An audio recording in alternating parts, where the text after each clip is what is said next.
Hello, guitar players that are looking to expand their tonal palette or just to play around with some fun stuff, or guitar players that are already invested in the whole guitar synth system by Boss.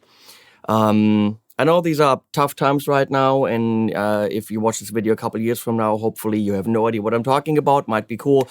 But if you're staying home, which you should be, stay there. Watch more of my videos and my friends' videos and just, occupy yourself. It's totally doable. And if you are, thanks for doing that. Don't be stupid, don't party and all that stuff. But moving on to the product. Boss was kind enough to work with me on this, and they're supporting these videos, meaning I'm getting paid for this. Yet again, you should know, I say whatever the fuck I want.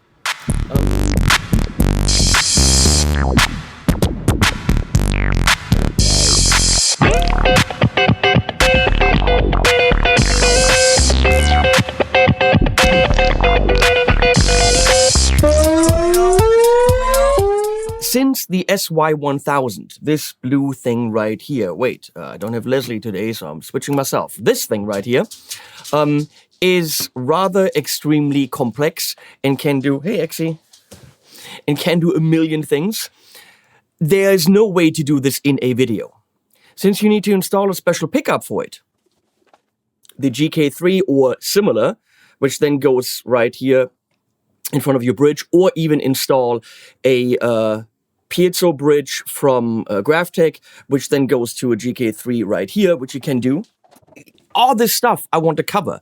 The interface on the unit itself, is rather complex and has a lot of things and synth engines and all that. If I try to cover this all in this video, it will be 3-4 hours long. So I decided we're gonna split this up into, well, Boss is paying for 3 videos. I'm doing 5 because it just doesn't make any sense to do it any other way. So here in this video, I'm giving you an overview. And hopefully, I already gave you a taste with the track I produced, in which I used, I think, 10 different sounds. Between guitars and synth and arpeggiator stuff, I think it can give you a very good overview of what this thing can do. Everything you heard in the track was drums, vocals, and everything else was the SY-1000, with that Harley Benton with the GK3 installed, which is already pretty impressive by itself. Now, in this video, I will tell you what it is, give you a rough overview, take it out of the box, obviously that already happened, and play you a couple of presets and tell you roughly what I think after working with it for several days. Then, video number 2 is going to be the GK3 installation. If you want to know what the possibilities are, can you install it on your guitar? And if so, how? That video will give you all the ins and outs, and you'll see me install it on this guitar. Video number 3 is most of the 50 presets that it comes with. I skipped a couple that I didn't gel with, but it is 16 minutes of presets. So if you really want to know, oh my God, what is in there? Can I play, a violin sound with it? Or does it have a piano? It doesn't. That video is for you.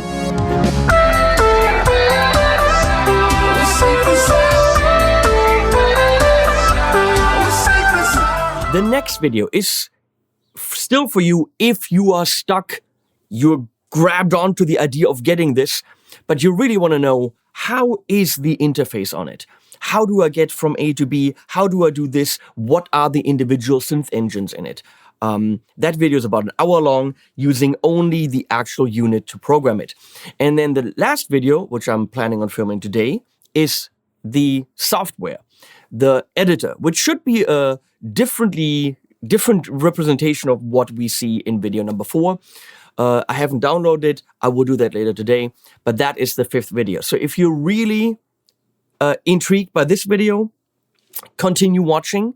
It is kind of a decision one has to make, whether or not one wants to work with the Boss line of guitar synthesizers, because you have to alter your guitar, not permanently, but you have to buy the pickup, all that stuff. You have to get the special cable. And I want to help you find out whether or not that investment and that also rather steep time investment in the learning curve does make sense for you. So we're going to start with taking it out of the box. So SY-1000, here we got a big ass box.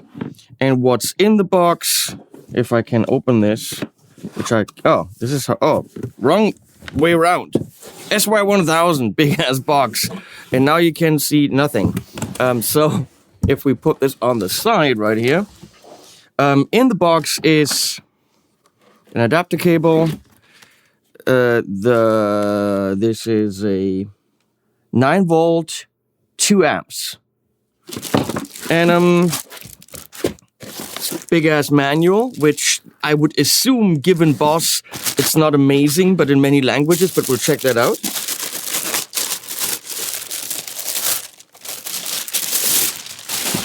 They're usually rather complicated and confusing, but we might have to consult it.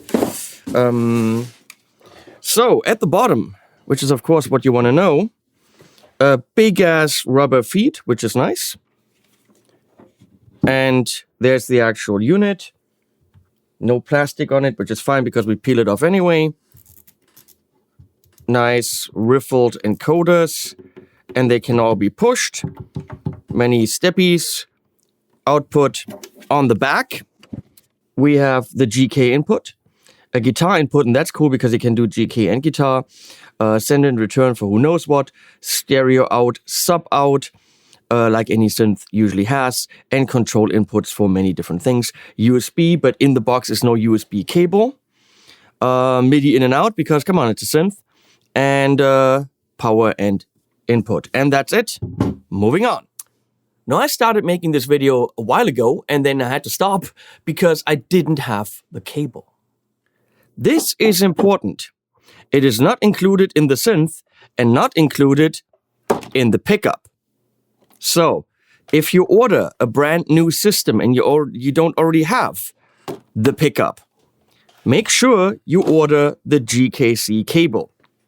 It comes in 3 meter, 5 meter, and I think 10 meter. They're not super cheap, but you need this so many 8-pin, 10-pin, whatever cable. Doesn't even say. It's a many pin cable. And I did forget to tell Boss to send one. Otherwise, I could have filmed this video over a week ago. I had everything ready to go, and I forgot to ask for it, and they forgot to send it. So, get this cable. As you can see, where's the sun? There are many, many pins in there. So it's not a MIDI cable. It's a very special cable that you do need. So get it if you get the SY-1000. So yes, what you need is the SY-1000. If you don't already have a compatible pickup, you have to buy a pickup. There's a bass version, there's a guitar version, and there's, as I said, a Graphtec makes a retrofit for normal guitars. With the piezo, you might have to go to your luthier for that.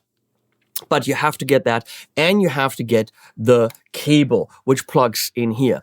You can work only with your guitar, and that is actually the cool thing. Right now, I'm plugged in here with a normal guitar cable, or a lead, as you say in New England. And that allows you access to this very last, sound engine, which is a modeling amp. There's an amp which I can also take and move around, and I can use all the effects in stereo. So yes, you can use this as a modeler, and it's actually really not bad, and the response is a little bit quicker than with the GK pickup. So you have a little bit more feel of the notes and all this, plus that obviously reflects the pickups on your guitar. Because with the GK3, it is doing virtual modeling. This is actually a modeler like any other, and it is your guitar. Hello, Leslie. Hello. How are you doing? Fine. Nobody's switching. I'm switching. Can we always do it like that? No, we cannot always do it like that. I'm leaving that in there just to show people that you're not very cooperative when it comes to making videos. I don't care. The dog is somewhere. Here. Oh. Dog! X, come. Come here, poodle. Did you bring the little doggy? Moving on. That's Leslie, who doesn't want to switch and whistles in my videos. So you can use...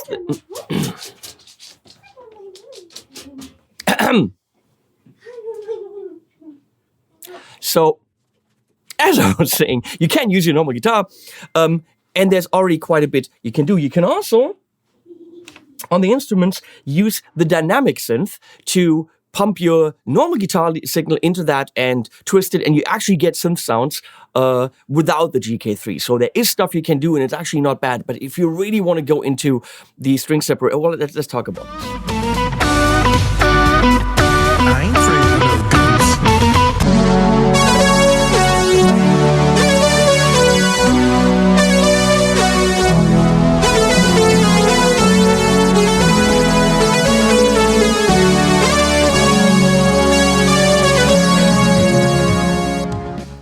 So what this, wait, I showed you this, but then I didn't, I'm not using, so the dynamic synth is the thing that you can use with your normal pickup as well.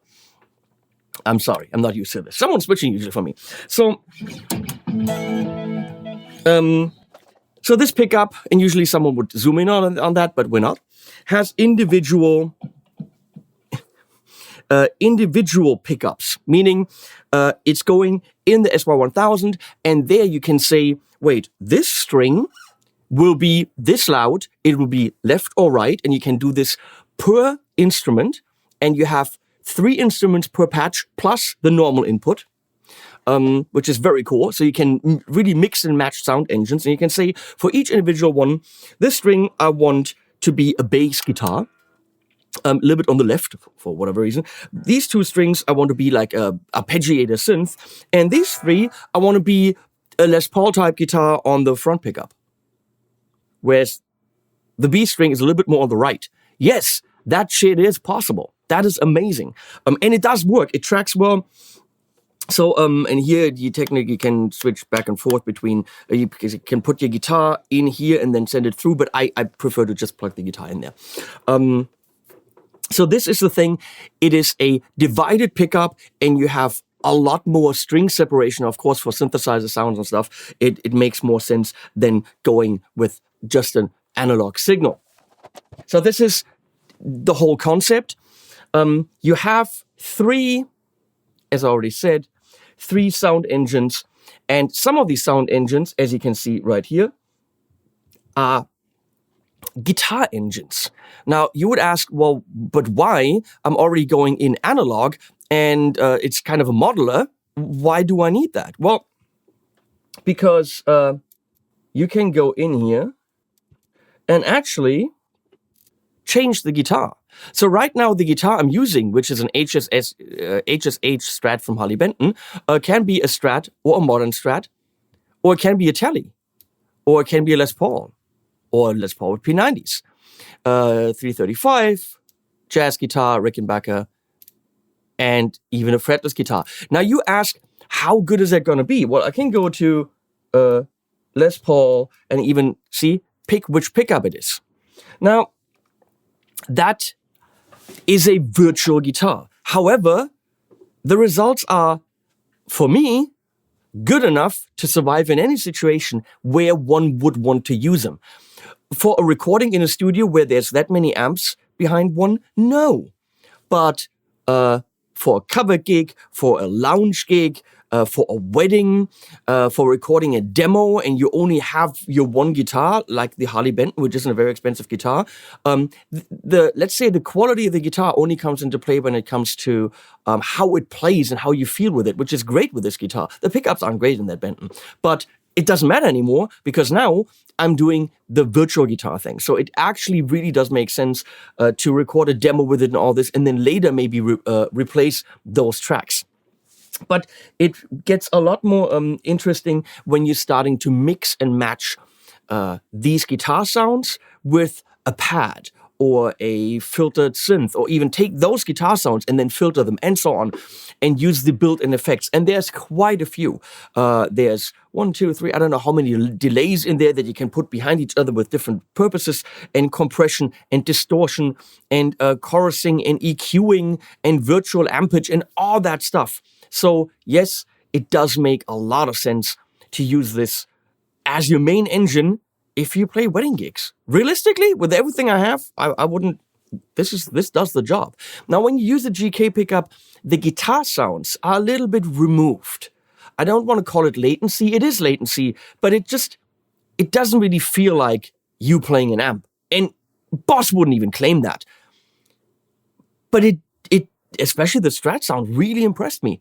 It does the job for the purpose of, getting the gig done. Now, when it comes to synthesizer stuff, that's a different issue because it's not a sampler. You have to realize that it doesn't give you like a piano sound and, the oboe and the horn and all the, realistic stuff. That's not the idea. The synthesizer sounds are geared towards being played with the guitar. So instead of you having to adjust, well, what would a piano player do? Forget about that. It is all guitar-related stuff, either monophonic or it's as a guitar player, you don't really change the way you play. You just approach it as, I have different sounds now. Let's just go ahead and listen to a couple of presets right now.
There's really cool stuff in there. On the guitar side, which I really want to stress that's actually really good, and the synthesizer side, which is unique and nobody can give you that.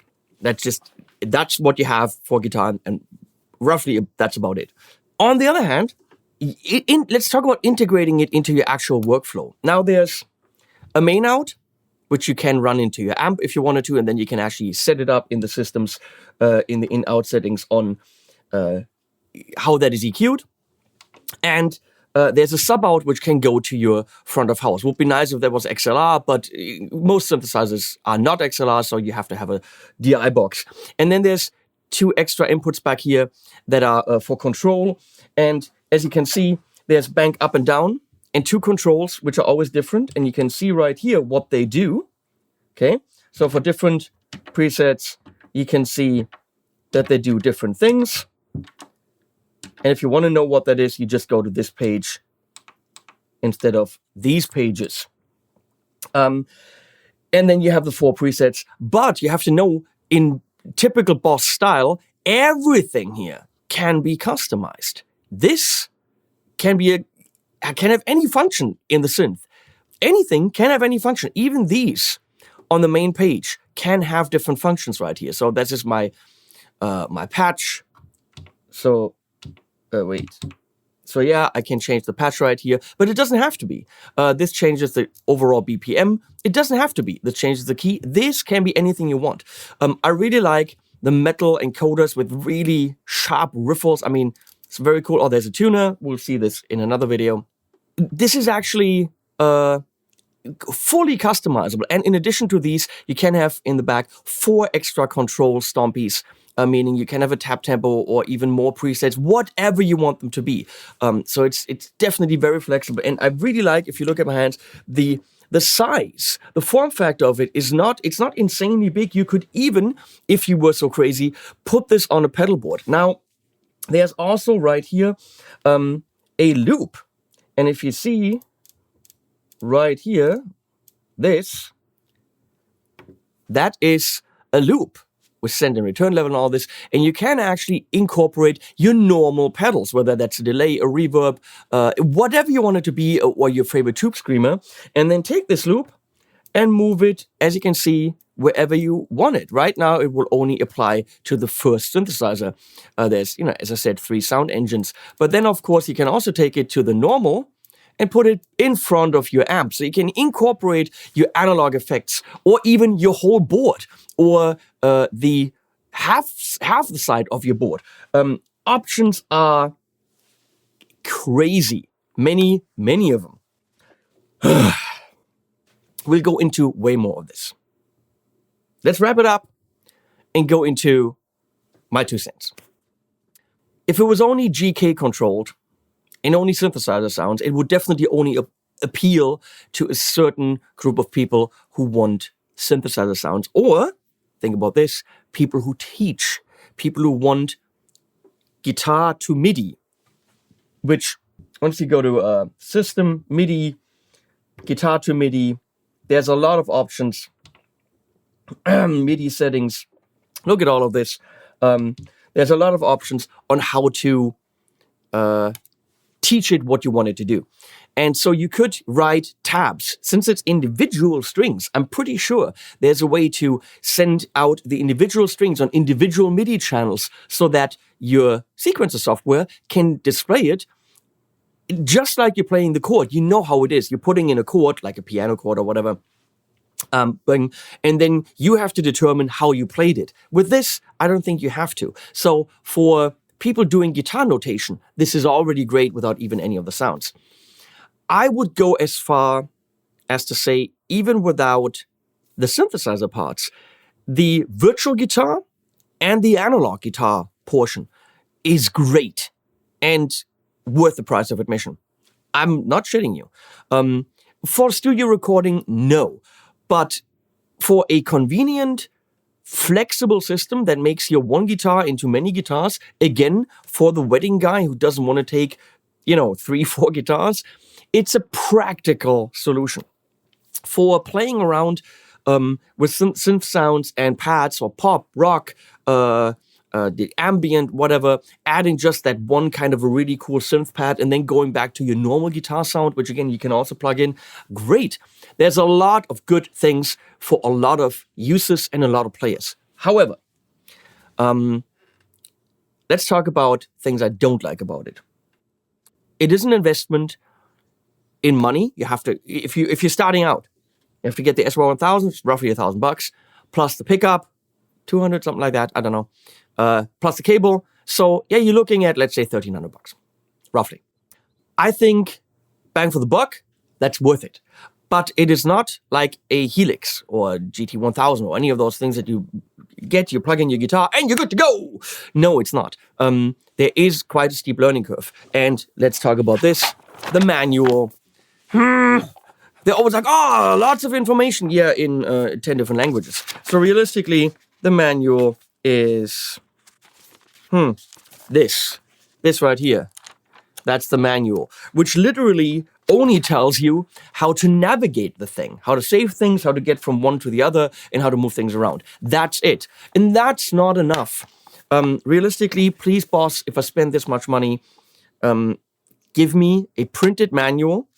For me personally, English is enough. But I would like, I know for other people it might not be, but I know, and then you have to, for that country, you have to deliver that box. I know it's difficult. But I would like an actual manual that teaches me about the different effects and what they do, about all the parameters. I know this would be a really thick manual. I'm not shitting you. I'm sure there's one like that online. I really hope. I haven't checked. But if we go into the different engines, for example, here is my dynamic synth engine. And if I hit edit, look at all the stuff. I would like to know how to program the sequencer and what that means. I don't even remember. I would like to know about this, and I would like to know about the different engines and which one is good for what. For example, there's something called the poly effects, which is way cool, but I don't quite know exactly why that's called poly effects. And that's called the viol guitar. Is a violin guitar? I don't know. I have no idea what that is. I mean, I kind of know what it sounds like, but it confuses me. I would like to know more than the manual gives me. There's a lot of, I figure it out on my own once I've figured out the navigation, which is the only thing the manual teaches me. On user interface wise, it is pretty good. After a couple of hours, you're navigating around easily.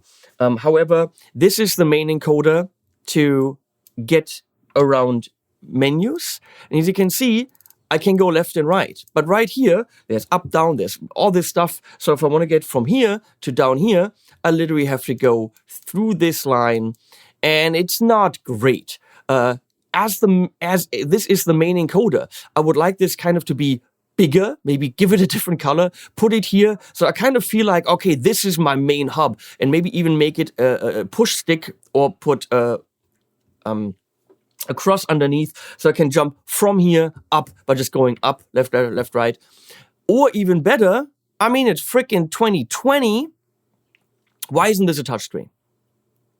Okay, other companies can do it for under $1,000. Why can't you do it, boss? It's bugging me. Why isn't this a touchscreen? Click, click. Why? And I'm really, really serious about this. Why is this monochromatic? Why is this black and white? It makes no sense. Right here, an effects block could be, purple. And something that's assigned to that is the same color. An amp block, blah, blah, blah. All these blocks could be colored. If we're looking at the control page, these things could be colored. I can actually change the color of, where is it? Somewhere. Exit here. LED color. I mean, this is saying color, but then I don't see color. I understand that this is cheaper than a color screen, but this is realistically technology from 1995, maybe 1996. This is the level of screen that they put on this. It's 2020. Nothing has changed in how Boss does their user interface. It is very low res. Let's put it this way. It is very low res for 2020. And it is not a touchscreen, and it is not color. User interface on something as complex as this is fucking everything. So why do I have to deal with this? This should be bigger, touchscreen, color, and all of a sudden this thing becomes a powerhouse that you don't want to miss ever. You also have to navigate a lot right here, as you can see, with page left and right. And I'm here, I'm doing this, then I'm jumping back here, I'm jumping back here, jumping back here, jumping back here. It feels as if this could be in a better position. Maybe here, maybe this is left, right. Or as I said, why not a touch screen? An arrow here and an arrow there. User interface, if you've learned it, it works. It's cool. You know how to navigate. Is it intuitive? No. Colors would be much more intuitive. Using left-right arrows, and I've said this on the ES8 a lot, these interfaces are antiquated. And line 6 is showing with the Helix how a big color screen can be very helpful, but they still have the buttons and the knobs. It's not a touch screen. Who is this? The gig board from that company that I can't remember, has a beautiful touchscreen interface, as has the AMPETE from a Chinese company. Damn it. Can't remember. Whatever. My brain. That is what I criticize. I haven't looked at the software yet, but I think you'll be faster in the software. However, you can't say software is everything, because in a rehearsal or on stage, if you have to edit something, the unit itself has to do it. But apart from that, it doesn't suck, but it could be better. Apart from that, the sounds are inspiring. It's fun, and it's really fun to take your guitar and just turn it into other guitars. And no, it's not going to sound as good as my Mac Maltelli into the Morgan. It won't. Will it play the top 40 gig? Absolutely. Will anyone in the audience care? No. So I'm going to say, well done, boss. Overall, well done. I've had several days of fun, and I'm really looking forward to releasing this series. I'm sorry this is so super in-depth and so long, but primarily, this is a product released for you guys that probably already have the GK3 installed, that are used to this series, that are used to Boss. There's the VG system, and I even have a GR9 up in the attic, which I use with my old Godin nylon that had the pickup installed. So for the people that are used to the series, there's finally a new product to play with. You probably have an old Roland V guitar or whatever sitting around. So if you have this stuff, there's a new product that goes further than the old products went. If this didn't turn you off and you're intrigued now and you like the sounds, watch more of the videos, all of them coming up in the next few days. Thanks to Boss. We're going to put links below. I'm going to dive into the software now, and you will see some animals at the end.